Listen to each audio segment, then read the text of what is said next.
తమిళనాడు జయలలిత గారు అక్రమాస్తులు కూడబెట్టారని చెప్పి ఆవిడ మీద అనేక ఆరోపణలు వచ్చాయి. అయితే అనుకోని విధంగా జయలలిత గారు మరణించారు. జయలలిత గారు సంపాదించిన ప్రతి ఆస్తులన్నీ ప్రభుత్వం స్వాధీనం చేసుకుంది. ఇక్కడే ఒక ఆసక్తికర విషయం వెలుగులోకి వచ్చింది. జయలలిత గారు కూడబెట్టిన ఆస్తులన్నీ ప్రభుత్వం స్వాధీనం చేసుకుంది కదా, మరి ఆంధ్ర రాష్ట్రంలో జగన్మోహన్ రెడ్డి అక్రమాస్తులు కూడా చాలానే కూడబెట్టారు. ఈ అంశం మీద జగన్మోహన్ రెడ్డిని అరెస్ట్ చేశారు. ఇప్పుడు బెయిల్ మీద తిరుగుతా ఉన్నాడు కదా, జగన్మోహన్ రెడ్డికి సంబంధించిన ఆస్తులు కూడా ప్రభుత్వం స్వాధీనం చేసుకుంటుందా అని చెప్పి సోషల్ మీడియాలో ఈ పోస్ట్ కాస్త చక్కెరలు కొడతా ఉంది. ఇది కూడా ఒక రకమైన పాయింటే. ఎందుకంటే ఒకసారి జయలలిత గారి స్టోరీ చూద్దాం. జయలలిత గారు ఒక్క తమిళనాడులోనే ఎంత సంపాదించారో కాస్త లెక్కలు చెప్తా. సుమారు 27 కిలోల బంగారం ఆవిడ దగ్గర ఉన్నట్టు, అంతేకాకుండా 1750 ఎకరాలు స్వయంగా జయలలిత గారి పేరు మీద ఉన్నట్టు కొన్ని వాస్తవాలు, ఆధారాలు వెలుగులోకి వచ్చాయి. అయితే డబ్బు పరంగా 917 కోట్లు అని చెప్పి ఒక ఆరోపణ వచ్చింది. అయితే చివరాఖరికి లెక్కలన్నీ వేస్తే సుమారు 4000 కోట్ల రూపాయలు జయలలిత గారు అక్రమాస్తులు కూడబెట్టారు అని ఒక అంశం వెలుగులోకి వచ్చింది.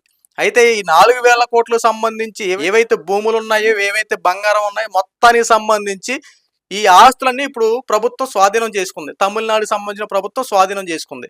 సో ఇదంతా ఒక ఎత్తు అయితే, ఇప్పుడు ఈ జయలలిత గారి విషయం ఎప్పుడైతే ఈ యొక్క విషయం వెలుగులోకి వచ్చిందో, ఇప్పుడు ప్రతి ఒక్కరి చూపు ఆంధ్ర రాష్ట్రం పైన ఉన్నటువంటి జగన్మోహన్ రెడ్డి మీద ఉంది. జగన్మోహన్ రెడ్డి అక్రమాస్తులు కూడబెట్టాడన్న అంశం అందరికీ తెలిసిందే. కొన్ని వేల కోట్ల రూపాయలు వెనకం చేశాడు. సో దీంట్లో ప్రధాన నిందితుడిగా A1గా జగన్మోహన్ రెడ్డి గారు, A2గా విజయసాయి రెడ్డి గారు అరెస్ట్ అయ్యారు. అయితే బెయిల్ మీద బయటకు వచ్చి సుమారు ఇప్పుడు 5-6 సంవత్సరాలు బట్టి బయటే బెయిల్ మీద తిరుగుతా ఉన్నారు. 5 సంవత్సరాలు అంటే సుమారు ఎలక్షన్లకు ముందే, సుమారు 10 సంవత్సరాల పైనే జగన్మోహన్ రెడ్డి బెయిల్ మీద తిరుగుతా ఉన్నాడు. అయినా సరే ఇప్పటి వరకు ప్రభుత్వం ఎటువంటి యాక్షన్ తీసుకోవాలి. ఒకవేళ జగన్మోహన్ రెడ్డి ఆస్తులు కనుక లెక్కలేస్తే అక్కడ వేలల్లో తేలింది, జగన్మోహన్ రెడ్డి లక్షల్లో తేలద్ది అనడంలో ఎటువంటి సందేహం లేదు. ఎందుకంటే జగన్మోహన్ రెడ్డి లక్షల వేల కోట్ల రూపాయలు అక్రమాస్తులు కూడబెట్టాడు అని చెప్పి 1000, 1,00,000 అనే ఒక డిఫరెన్స్ ఏర్పడుతుంది అంతే. మిగతాదంతా సేమ్ టు సేమ్. అయితే అక్కడ ఉన్నటువంటి ప్రభుత్వం జయలలిత గారు కూడబెట్టినటువంటి ఏవైతే ఆస్తులు తీసేసుకున్నా, అక్కడ స్టాలిన్ గారు మాత్రం తర్వాత విజయం సాధించిన తర్వాత ఒక్క మాట మాత్రం చాలా ఎక్సలెంట్ వర్డ్ మాట్లాడారు. గెలవడం కోసం రాజకీయాలు చేయొచ్చు కానీ గెలిచిన తర్వాత రాజకీయాలు చేయకూడదు. చాలా స్పష్టంగా మంచి నెంబర్ 1 వర్డ్ మాట్లాడారు. నిజమే, గెలవడం కోసం రాజకీయాలు చేయొచ్చు కానీ గెలిచిన తర్వాత కూడా రాజకీయాలు చేయకూడదు. అంటే అక్కడ జయలలిత గారు ఏర్పాటు చేసినటువంటి ఏవైతే జయలలిత సంబంధించిన ఫౌండేషన్లో అన్నం పెట్టే ఆ యొక్క పథకాలు కానీ, ఏదైతే ప్రతిదీ ఏవైతే జయలలిత గారికి సంబంధించిన ఫౌండేషన్లు ఏమున్నాయో వాటి జోలికి వెళ్ళొద్దు, వాటి పేర్లు మార్చొద్దు, ఎలా ఉన్నాయో అమ్మ పేరు మీద అలాగే కంటిన్యూ చేయండి అని చెప్పి స్టాలిన్ గారు గట్టి నిర్ణయం తీసుకొని అలాగే కొనసాగించారు. కానీ ఆంధ్ర రాష్ట్రంలో అలా ఉండదుగా. జగన్మోహన్ రెడ్డి చేసినటువంటి వ్యవహారాలు చూడండి. చంద్రబాబు నాయుడు ఆ గతంలో అన్నా క్యాంటీన్లు ఏర్పాటు చేస్తే జగన్మోహన్ రెడ్డి అధికారంలోకి వచ్చిన తర్వాత ఆ అన్నా క్యాంటీన్లు ధ్వంసం చేశాడు. ఇక్కడ గెలిచిన తర్వాత కూడా జగన్మోహన్ రెడ్డి రాజకీయాలే చేస్తాడు. అంటే అమరావతి రాజధాని నిర్మాణం చంద్రబాబు నాయుడు గారు ఏర్పాటు చేస్తే జగన్మోహన్ రెడ్డి అమరావతి రాజధాని కట్టడు. జగన్మోహన్ రెడ్డి 3 రాజధానులు 3 ముక్కలు కాలయాపన చేసుకొని టైం వేస్ట్ చేస్తాడు.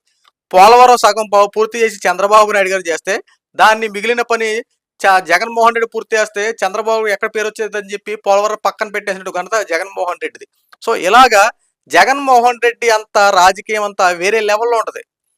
గెలిచిన తర్వాత కూడా రాజకీయాలు చేస్తాడు, గెలవకపోయినా రాజకీయాలు చేస్తాడు, రాజకీయాలు చేస్తానే ఉంటాడు, విమర్శలు చేస్తానే ఉంటాడు, బురదజాలి రాజకీయాలు చేస్తానే ఉంటాడు. జగన్మోహన్ రెడ్డి స్టైల్ అంతా వేరు.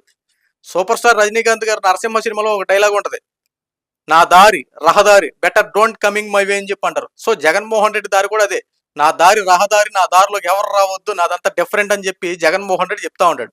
అయితే జగన్మోహన్ రెడ్డి గారు ప్రతిదీ వ్యవహరించే తీరు కూడా ఇలాగే ఉంటుంది. అయితే ఇప్పుడు ఆంధ్ర రాష్ట్రంలో ఒకవేళ జగన్మోహన్ రెడ్డి అక్రమాస్తులు కూడబెట్టిన అంశాలు కనుక లెక్కిస్తే మనకు ఉన్నటువంటి అప్పులన్నీ తీరిపోతాయేమో.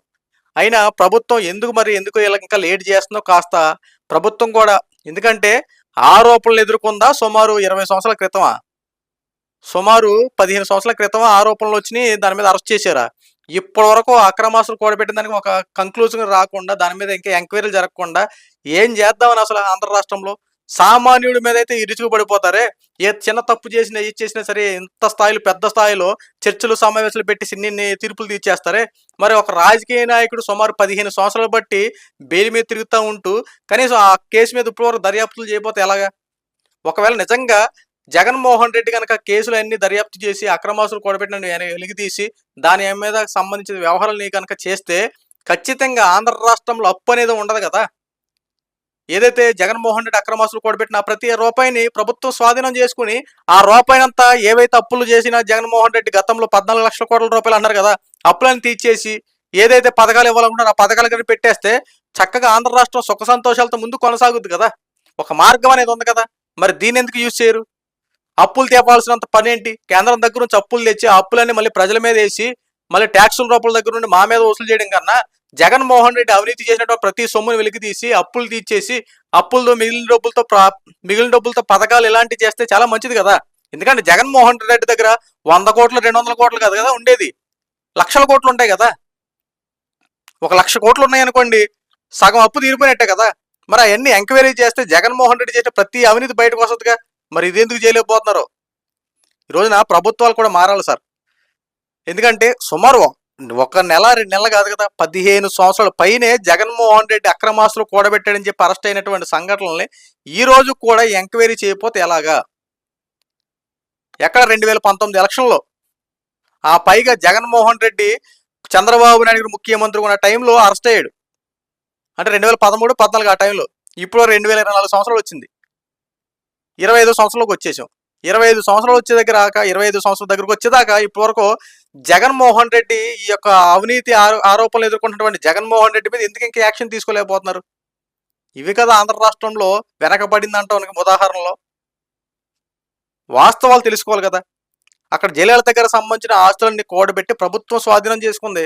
ఆ రూపాయి అంతా ఇప్పుడు ప్రజలకే ఖర్చు పెడతారు కదా, ఏ రకంగానైనా సరే.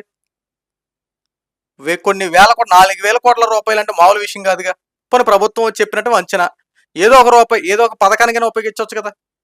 ఇప్పుడు ఆంధ్ర రాష్ట్రంలో కూడా అదే చేస్తే ఎంత మంచి పని జరుగుద్ది? ఇలాంటి ఆలోచించరు.